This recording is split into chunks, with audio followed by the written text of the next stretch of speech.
How do you shoot a short film on your smartphone? This is a boiled down, start to finish guide into the basics of shooting a short film on your smartphone. While this is intended as a basic introduction into shooting a short film on your smartphone, you could just watch this video and get started right away afterwards. Thing is, filmmaking is such a huge subject, it's very easy to get lost in the detail. But if you ask any professional filmmaker how they learned their craft, 99.9% of them will say the same thing: by making films. With filmmaking, you really just have to jump in and have a go. So in this video, I'll do my best to give you nothing but the absolute essentials to get started. Your very first step should be to make a list of everything you can use to make a movie. Name everything you can get access to under these headings: locations, actors, or friends who aren't shy, and props. Everything on this list will define your story. Sometimes making this list can inspire story ideas. How long will your film be? You should decide before you start thinking about the story, because the length of the film will define the structure or the way you write the script. If this is your first film, I'd recommend making it a maximum of 10 minutes, preferably 5 minutes or less. Now, do you know which micro-budget self-funded film made $1 million at the box office and ended up on Netflix? Keep watching to find out. This is the phase where so many people get lost and so many scripts get written but never made. I know from my own experience as a screenwriter. So to make sure your script doesn't end up the same way, follow this advice. Think up a story around what you have got, which is what we talked about in step 1. In other words, a story set in one of those locations you have access to, with the actors, friends willing to volunteer as characters, and using props you made a list of. Now here's a tip: make the characters in the story fit your actors and friends. Because there's an old saying in Hollywood that 90% of directing a film is casting. And good casting isn't asking your friend to play a gangster because you want to make a crime thriller like Goodfellas set in your kitchen, unless your friend happens to be Ray Liotta. So, build the story around the people you are in reality, rather than the characters in a movie you have a fantasy about being in. I think a good example of this is the film Blue Ruin by Jeremy Saulnier. Is it Saulnier? Anyway, there's still a gun battle, if that's your thing, but the story is very much set in a world they inhabit in real life. And when I say set in a world they inhabit in real life, I don't just mean the physical world, but the people and how they relate to each other. For example, in Blue Ruin, the main character has relationship troubles. He's a pretty ordinary, mild-mannered guy. So when it comes to shooting guns, he's actually pretty hopeless at it, which fits him and the story perfectly. My guess is that the actor, Macon Blair, is not a trained firearms user. But if the filmmaker had decided to cast him as ex-army or a policeman, when it came to shooting the gunfights, it would have looked bad. Therefore, it makes far more sense to write a character who's equally ill-prepared to shoot guns as the actor. Yes, that's right. Blue Ruin is the micro-budget film which started out by raising $38,000 on Kickstarter and made almost $1 million at the box office. The movie really illustrates the process by which you write a script you can film with what you have. The message is, get inspired by the things around you and not by your favorite big-budget movies.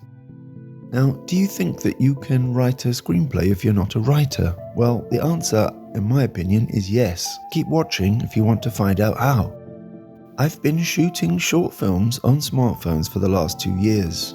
I aim to make them about 10 minutes each, although they usually come out a bit longer.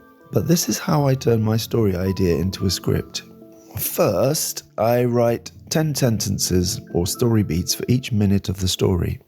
To do this, I open up a Google Doc and set it to numbered list. I now write out the story, filling in those 10 slots. Many people think they can't write a story. The thing is, nearly all of us tell stories every day to our friends and family. For example, we might talk about something funny or difficult that happened to a mutual connection. Or we might amuse colleagues with something funny that happened on the way to work. Now that's telling a story. The only difference is you aren't writing it down.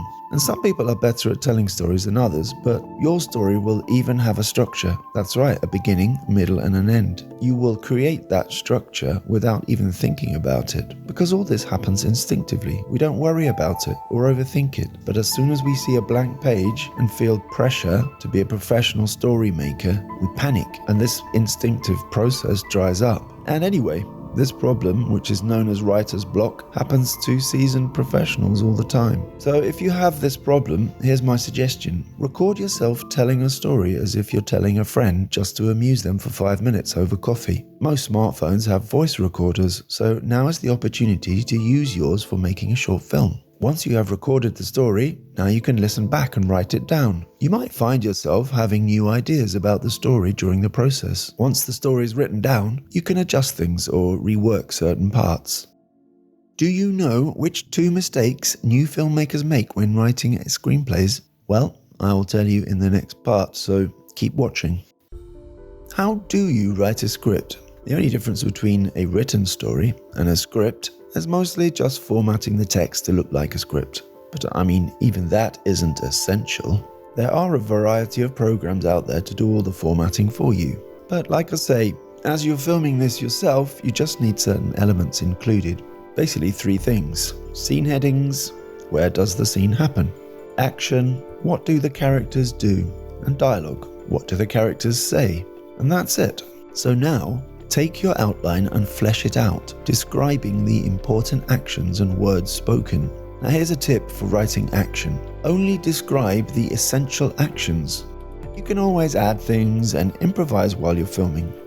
So this is an example of how you might write it badly. James Bond tiptoes towards the door. His jacket brushes against the frame. There's a glint in his eyes as he wipes the sweat from his brow, waiting for the guard to approach. Finally, he sees the guard's faint shadow from around the corner and sets himself to attack. Like a leopard, he springs from the doorway and glides through the air. So you get that general idea. And if you're writing a novel maybe, that would be how you do it.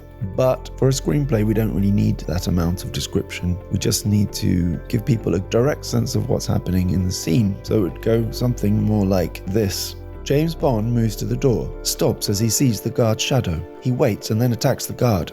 I mean, that's really all you need to know from a script. And then when you are on set filming, now you can think about exactly how it happens. Now here's a tip for writing dialogue. The thing is, people rarely say what they're actually thinking. Well, they don't say it directly, they might say it indirectly, because most human communication takes place via body language or subtext. For example, people don't often say, "Hey, how do you feel about me?" and then reply, "I love you." It just doesn't really happen that way, does it? Because humans are a bit more complicated than that. So this is an example of how that might happen in real life. "Oh man, I love those chocolates." "Okay, here, but that's your last chocolate. Please have it." Their eyes meet. Blushing, she takes his last chocolate. So you can see that's like, it actually takes longer to say it that way, but that's how humans are really in real life. We don't just come out and say exactly what's in our minds. Another example is, "You're stupid. I hate you." So I guess we might say that at some point, but it's not very interesting, is it? And it's more likely that we will imply these things through subtext. For example, someone might say, "Oh my God, can't you even divide a number by 10? Being sarcastic and making the other person feel stupid. And then the reply might come with someone brandishing the kitchen knife. "Well, perhaps I could take a stab at dividing you by 10. Which one do you think is the most interesting dialogue? I would say that the second versions of each one creates more interesting scene, and it will be more interesting also for actors to perform these because they've got something to work with. If you just come straight out and say exactly what's on your mind, then there's a lot less for actors to do. One thing you'll notice is that the more direct way of speaking is faster. Imagine how much time we'd save if we just said what we thought. So this is why screenwriters and filmmakers do sometimes use more direct dialogue.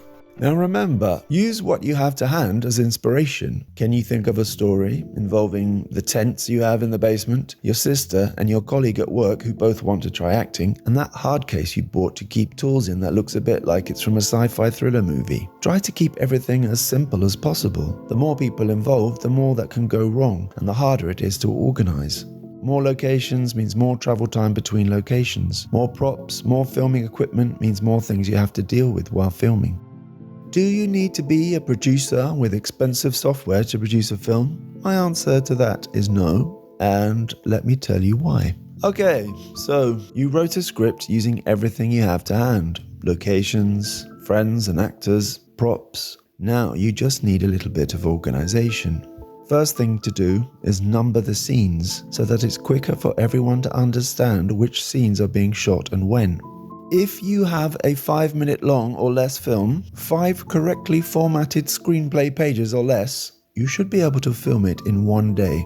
If you have a 10-minute long film, you will need about 2 to 3 days. Organize the scenes by location. For example, schedule all the scenes that happen in the kitchen together. Then, all the scenes that happen in the tent. Then, all the scenes that happen outside the tent, and so on.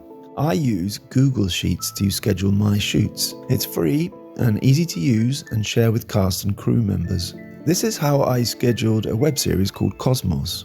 But it doesn't have to be as complicated as this. I was dealing with 10 plus crew and 20 plus actors for 120 minutes of film in total. So instead you can just include the basic essential information like this. First of all, the date of filming or dates of filming. And then when you want everybody to assemble before filming, which will be a little bit before you actually start filming, so you have a chance to get ready. And then you schedule the time for your first scene. For example, 10 o'clock in the morning, scene 1, and then you put the location, field, cast, John, Paul, George and Ringo, props, 3 times guitars and a drum kit, costumes, old army uniforms, pink, blue, green, etc. Then 11 a.m, scene 2, location, white Rolls Royce, cast, John and Paul, props, LSD, costume, white suit, and so on. So you just keep adding the scenes, preferably all the ones that are in the same location, you put them all together, one after the other, even if they don't appear one after the other in the screenplay. Try to estimate how long each scene will take to film. A scene might be as simple as John opens the door of the white Rolls Royce and climbs in. Now how long will that take to film? 20 minutes maximum. Or a scene might be 3 pages long and involve complex actions like a fight. Depending on how complex the fight scene is, this could take anything from 1 to 2 hours or the entire day. The more films you make, the more you learn the cost of everything you write in a script. And when I say cost, I mean a cost in time, because as we know, time equals money. It might only take you 20 minutes to write out the actions in a fight scene, but filming them could take you hours to days depending on the complexity. But if you are smart, as a no-budget smartphone filmmaker, you will think twice, or more maybe, about including complex scenes. You'll spend time thinking how to tell your story in the simplest way possible, which will save you disappointment later down the line. Do you know which major Hollywood director drew his own storyboards? I'm going to tell you in the next part. Most filmmakers don't just turn up on set and start improvising shots. Rather, they have at least a rough storyboard of the shots in sequence. A storyboard is like a comic strip, but it doesn't have to be brilliantly drawn. Simple stick figures and notes on whether you want a close-up or a wide shot will do. Again, you can download free storyboard templates online, or just get some paper and draw boxes, as long as you understand what you meant when you drew it and made the notes. Now, do you think you need a professional camera to get manual control? Actually, no, you don't. You can do this on your smartphone. And in the next part, I'll tell you a bit more how. You can certainly shoot a film using the auto settings of your smartphone camera. However, using manual controls will allow you to make your film look more polished. Some smartphones come with native camera apps which provide manual control. There's the Sony Xperia 1 and Xperia 5, for example. There's also the LG V50. But most smartphones need a third-party camera app. You can see in a previous video that I made how to use FiLMiC Pro to set manual controls on your smartphone. In the next step, I'll tell you about the disaster that almost destroyed my first smartphone short film.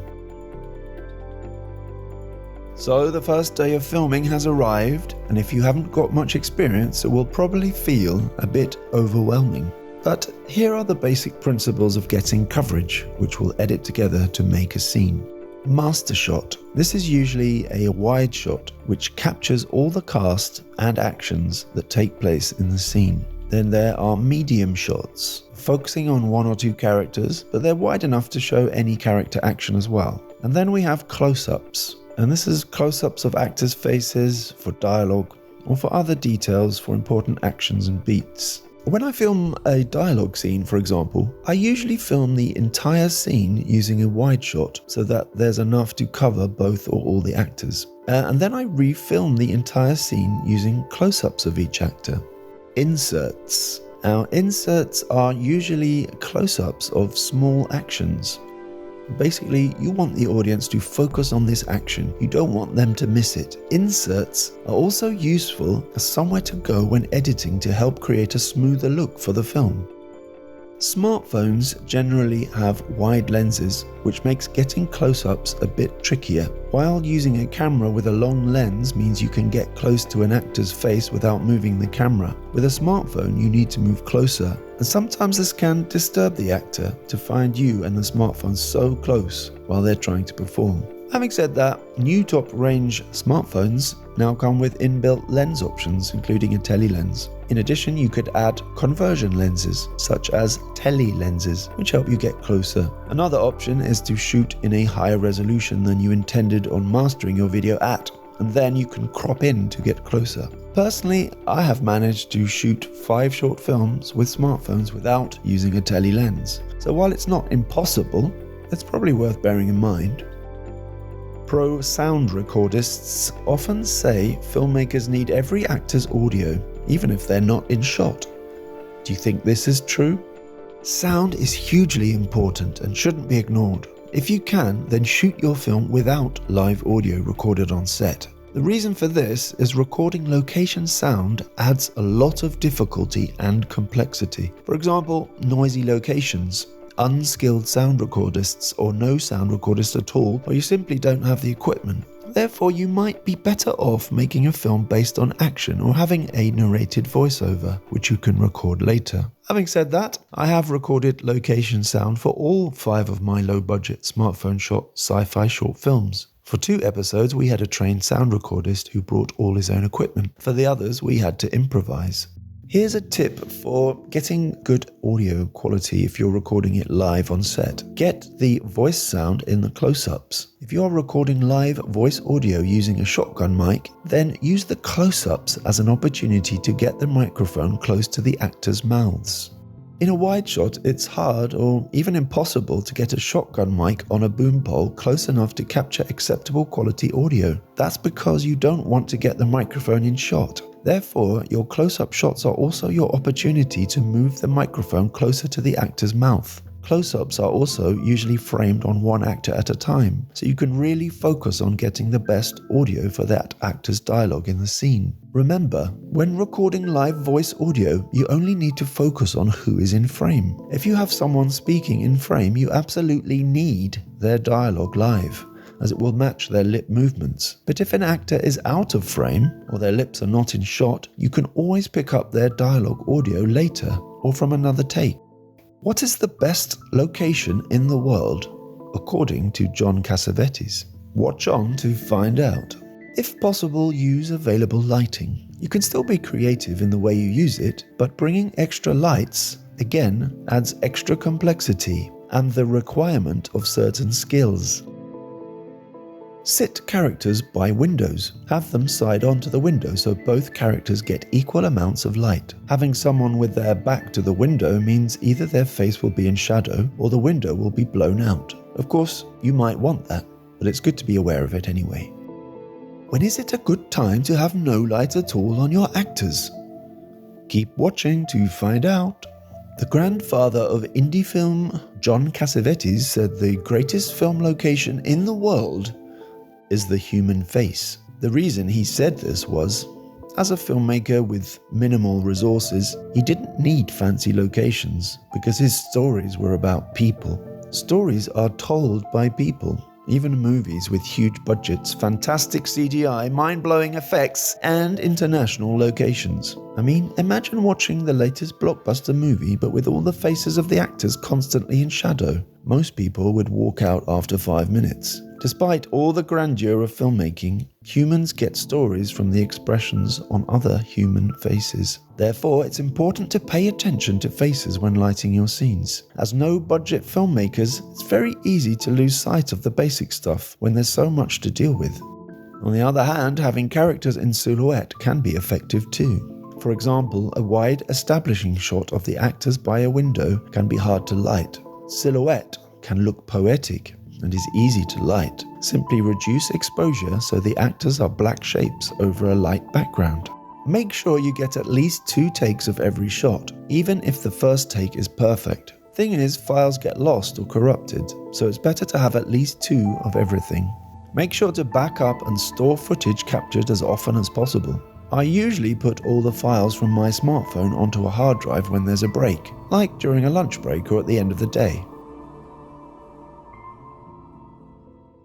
At the end of the first day of filming my first smartphone shot short, You Have Been Chosen, I was starving and I decided to get food before backing up the footage. And as I left my house, 2 guys on a bike drove onto the pavement and snatched the phone from my hands. And not only did we lose our camera for the next day's filming, but we lost half of the footage from the day too. Which phase of filmmaking takes the longest? Find out next in the final step. Editing is a whole art and craft on its own. That's why most top editors dedicate themselves to nothing but editing their entire careers. However, many low to no budget filmmakers edited their own movies because we simply can't afford to pay an editor, so we have to do the best we can ourselves unless we find a reliable volunteer. You will need or have access to a decent computer with powerful enough processor to use an editing program. You will also need, obviously, an editing program. Although you are probably inexperienced, the good thing about editing is you can take as long as you like. There's no schedule pressure, so you can afford to take your time and experiment. How can you use your live audio creatively? Keep watching to find out. Now, the first job is to collect all the files together and name everything. At least that's how I do it. I go through each take, naming them by scene number and take. I also add anything important I need to remember. For example, you can mark shots as your favorite or as no use if there's a problem. This saves you time later, hunting through takes, trying to find that perfect performance you remember seeing but have now forgotten which take it was. If you have location sound recorded separately, you might need to sync the audio to the video at this point. Now here's a tip. Audio from one take can be used in another. Just because audio is synced to one take doesn't mean you can't use it creatively somewhere else. For example, over a wide shot, or perhaps the audio from one take is no good. With some clever editing, you can lay over the audio from another take and make it fit. You can also lay your audio from the close-ups over completely different shots. For example, if say you had a scene 2 people talking in a car, but you could be creative here. You could have the dialogue running over a wide shot of the car driving along the road. You won't know how good your shots really are until you come to edit them. That's why shooting and editing video is the only way to learn how to make films. You can read as many blog posts as you like, watch as many YouTube videos as you like, but you won't get any better at making films until you shoot and edit one. Post-production, which includes editing, sound design, music, coloring, grading, video effects, takes much longer than the previous stages. To give you some idea, it takes me 2 days to write a 10-page script. It takes me about 3 days to film it usually, and then it takes me sometimes 3 months or more for post-production.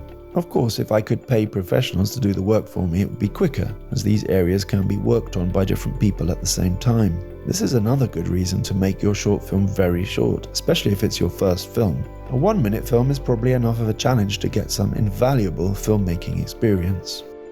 Be creative. And this goes for editing as well as the other stages. editing isn't just about sticking all your shots together. It's very much a creative process where you make the most out of the footage you have. Professional actors often talk about how much they owe their performance to the editor, and it's the editor who can bring together all the best bits and create the illusion of it all happening in that moment. Much fun can be had choosing the best takes, the best bits of the best takes, but also using them imaginatively. And certainly, I recommend that you can watch other films to get inspiration. So that's it for this video. There should be enough information there that if you just want to start making a short film right now, you can. You can just start listing all the things you have available to you. You can get access to locations, actors, or just people who want to be in a film, and props. Get inspired to start telling a story using your smartphone. I will list all the equipment that I use for making short films on my smartphone in the description below the video. So check that out if you are curious to see what I use. Of course, everybody's different and everybody uses different equipment depending on how they like to make films. And I'm sure you will learn by using different things and trying and experimenting, and so have fun doing that. So if you haven't done so already, please like and subscribe, and I'll see you in the next video.